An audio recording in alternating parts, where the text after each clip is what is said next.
उन्हाच्या कडाक्यात थोडा थंडावा मिळावा म्हणून तलावात पोहायला गेलेल्या 2 जिवलग मित्रांचा पाण्यात बुडून मृत्यू झाल्याची हृदयद्रावक घटना सोमवारी रात्री उघडकीस आली।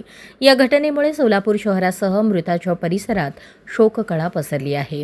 मिळालेल्या माहितीनुसार शेळगी परिसरातील जोशी गल्ली येथे राहणारा भारत शिवशंकर सुरवसे वय 28 आणि त्याचा मित्र गिरीश हे दोघे सोमवारी दुपारी 3च्या सुमारास फिरण्यासाठी सोलापुरातील हिप्परगा तलाव परिसरात गेले होते। वाढत्या उन्हामुळे दोघांनाही पाण्यात पोहण्याचा मोह झाला। त्यांनी तलावाच्या काठी कपडे काढून उत्साहाने पाण्यात उडी मारली। मात्र तलावातील पाण्याचा अंदाज न आल्याने आणि खोल पाण्यात गेल्यामुळे दोघांचीही पोहताना दमछाक झाली आणि काही क्षणातच दोघेही पाण्यात बुडाल्याचा अंदाज व्यक्त केला जात आहे। दरम्यान दोघेही घरी न परतल्याने आणि त्यांचे कपडे तलावाच्या काठावरच आढळल्याने नातेवाईकांना संशय आला। सायंकाळी 6च्या सुमारास ही बाब त्यांच्या निदर्शनास आल्यानंतर नातेवाईक आणि मित्रांनी तातडीने तलावाकडे धाव घेतली। त्यानंतर स्थानिक नागरिकांच्या मदतीने शोध मोहीम सुरू करण्यात आली। शोध मोहिमेदरम्यान भारत सुरवसे यांचा मृतदेह हाती लागला।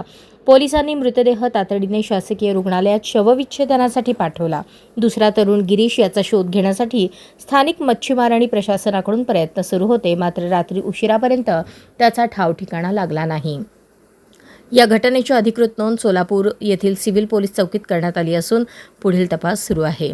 भर उन्हात तलावात पोहायला जाणे किती धोकादायक ठरू शकते याचे हे धक्कादायक उदाहरण समोर आले आहे। ही दुर्दैवी घटना समजल्यानंतर परिसरात शोककळा पसरली आहे।